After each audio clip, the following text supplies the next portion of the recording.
பிரியமானவர்களே, நீதிமொழிகள் 13ஆம் அதிகாரத்தில் 3ஆம் வசனம் இப்படியா நான் வாசிக்கிறோம் பாருங்கள். தன் வாயை காக்கிறவன் தன் பிராணனை காக்கிறான், தன் உதடுகளை விரிவாய் திறக்கிறவனோ கலக்கம் அடைவான். தன்னுடைய வாயை காக்கிறவன் தன் பிராணனை காக்கிறான். வாய் நாவடக்கம். மறுபடியும் பாருங்கள், தன் வாயை காக்கிறவன் காத்துக்கொள்ளுகிறவன் தன் பிராணனையே காத்துக்கொள்கிறான், தன் ஜீவனையே காத்துக்கொள்ளுகிறான். மாறாக தன் உதடுகளை விரிவாய் திறக்கிறவனோ கலக்கம் அடைவான் என்று சொல்லப்பட்டிருக்கிறது. எனக்கு பிரியமான சகோதர சகோதரிகளை, நாவடக்கத்தை குறித்து நான் பார்த்து கொண்டு வருகிறோம். இந்த நாளிலும் கூட ஆண்டவருடைய ஆலோசனையை பாருங்கள். மனுஷன் தன் வாயின் பலனாலே தன் நன்மையை புசிப்பானாம். வாயின் பலனால் நன்மையை புசிப்பான். வாயை காக்கிறவன் பிராணனை காப்பான்.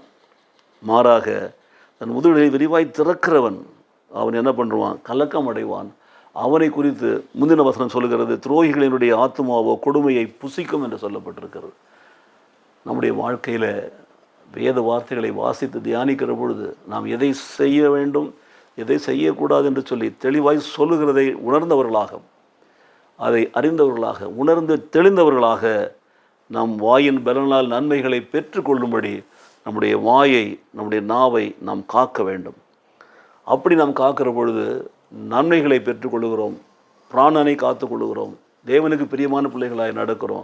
கர்த்தருடைய ஆசீர்வாதம் நம்மோடு இருக்கிறது பாருங்கள்.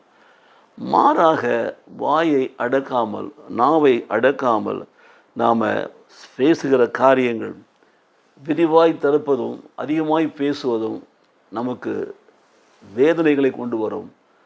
அதை குறித்து முதல் வசனம் சொல்கிறது பாருங்கள், துரோகிகளினுடைய ஆத்துமாவோ கொடுமையை புசிக்கும் என்று சொல்லப்படுகிறது. வாசிக்கிற 13:3 நீதிமொழிகள் சொல்லுகிறது, கலக்கம் அடைவானா.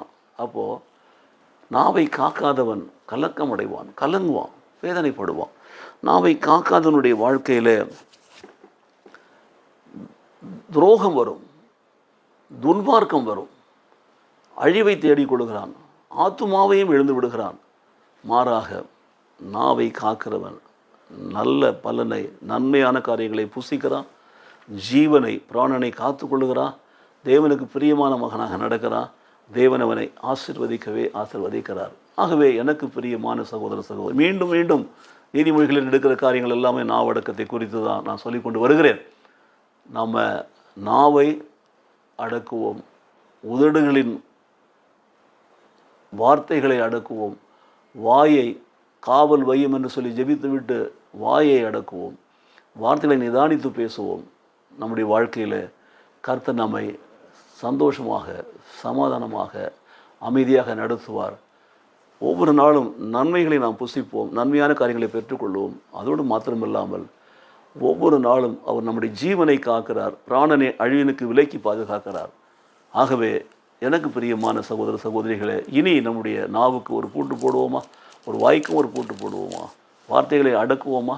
எல்லாவற்றுக்கும் மேலாக ஆவியான ஒத்தாசையோடு கூட ஆவியில் உண்மை உள்ளவர்களாக நிதானித்து நாம் பேசுவோம். கர்த்தர் நம்மை ஆசீர்வதிப்பாராக. ஜெபிப்போமா? எங்களை நேசிக்கிற நல்ல பிதாவே, இந்த நாளில் கூட ஆண்டவரே, தன்னுடைய வாயை காக்கிறவன் தன்னுடைய பிராணனை காக்கிறான் என்று கற்றுக் கொடுத்தீரே, கொடான கொடி ஸ்தோத்திரம் சுவாமி. மாறாக தன்னுடைய வாயை அகலமாக திறக்கிறவன் அவன் கலக்கம் அடைவான் என்று சொல்லி எங்களுக்கு எச்சரிக்கை கொடுத்ததற்காக உங்களுக்கு நன்றி ஆண்டவரே. நாங்கள் ஒவ்வொரு நாளும் எங்களுடைய வாயிலை காத்து, வாயின் வார்த்தைகளாலே நன்மைகளை பெற்றுக்கொள்ளும்படி, பிராணனை காத்து கொள்ளும்படி எங்களை நடத்துவீராக, எங்களை ஆசீர்வதிப்பீராக. இயேசு கிறிஸ்து நாமத்திலே ஜெபிக்கிறோம் நல்ல பிதாவே. ஆமேன், ஆமேன்.